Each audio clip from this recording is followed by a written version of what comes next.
बप्पा रावल की वंश परंपरा में जन्मे मध्यकालीन इतिहास के उस सोरे शिखर एकलिंगनाथ दीवान महाराणा सांगा का देश के सबसे बड़ी पंचायत में अपमान हो जाता है और इसके प्रत्युत्तर में केवल खाना पूर्ति होती है। तब यह सोचने का विषय है कि भारत को राणा सांगा के बारे में बताने में हमसे कहां चूक हुई। शायद हम यह बताने में चूक गए कि जिस इब्राहिम लोदी को राणा सांगा ने खतौली और धौलपुर 2 युद्धों में पराजित कर उसके प्रभुत्व को नष्ट किया, कम से कम उस इब्राहिम लोदी के लिए तो राणा सांगा बाबर को निमंत्रण नहीं दे सकते।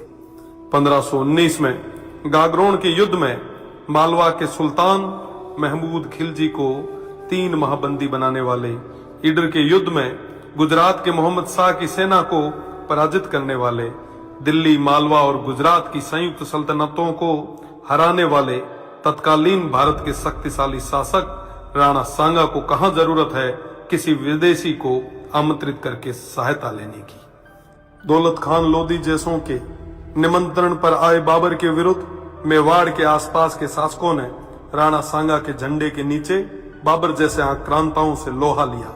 जिस राणा सांगा के साथ आमेर से पृथ्वीराज जी कछवाहा, बीकानेर से कल्याणमल जी, जोधपुर से मालदेव जी, मेड़ता से मीराबाई जी के पिताजी रतन सिंह जी व वीरमदेव जी, ईडर से भारमल जी, बूंदी से नरबत जी हाड़ा, सिरोही से अखेराज जी देवड़ा, सादड़ी से झाला अजय जी, चंदेरी से मदीनी राय प्रतिहार जी, हसन खान मेवाती सहित आसपास के सभी सरदारों का सहयोग हो, उन महाराणा सांगा को किसी विदेशी की सहायता की आवश्यकता नहीं। इस संयुक्त मोर्चे के बल पर राणा सांगा तत्कालीन भारत के सबसे शक्तिशाली शासक बने। फलस्वरूप स्वयं बाबर ने राणा सांगा को अपना सबसे बड़ा शत्रु बताया।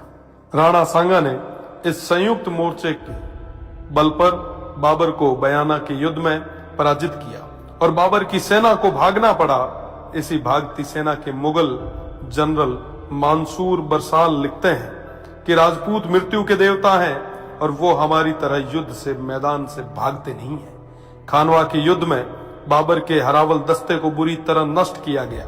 इस युद्ध में क्षत्रिय तलवारों का पहली बार तोपों से सामना हुआ। उन तोपों को नष्ट करने के लिए वीरों ने अपने सिर तोपों में देके उन्हें नष्ट किया। आज भी यह खानवा गांव महाराणा सांगा के नेतृत्व में इन देशभक्त सूरवीरों के राष्ट्र व धर्म की रक्षा विदेशी आक्रांताओं बाबर और उनकी सेना से युद्ध करते हुए प्राणोत्सर्ग करने का साक्षी है। राणा सांगा न केवल वीर थे बल्कि सभी धर्म और पंथों का सम्मान भी करते थे। राणा सांगा उत्तर भारत के स्वाभाविक नेता बन के उभरे। 80 गांवों के बाद में भी अडिग ऐसे महान इतिहास पुरुष के बारे में देश को कम जानकारी होना या उनके अपमान पर बिना कुछ विशेष प्रयास किए केवल खाना पूर्ति करना बेहद दुखद है। भारत तो छोड़िए, ऐसे महानायक की प्रतिमाएं आपको राजस्थान में भी न के बराबर मिलेगी। महाराणा सांगा की विरासत और धरोहरों को आज संरक्षण की आवश्यकता है। इस और ध्यान देना हम सभी का कर्तव्य है। ऐसे प्रयास ही महाराणा सांगा के प्रति सच्ची श्रद्धांजलि होगी और इनके इतिहास को धूमिल करने का प्रयास करने वालों को करारा जवाब।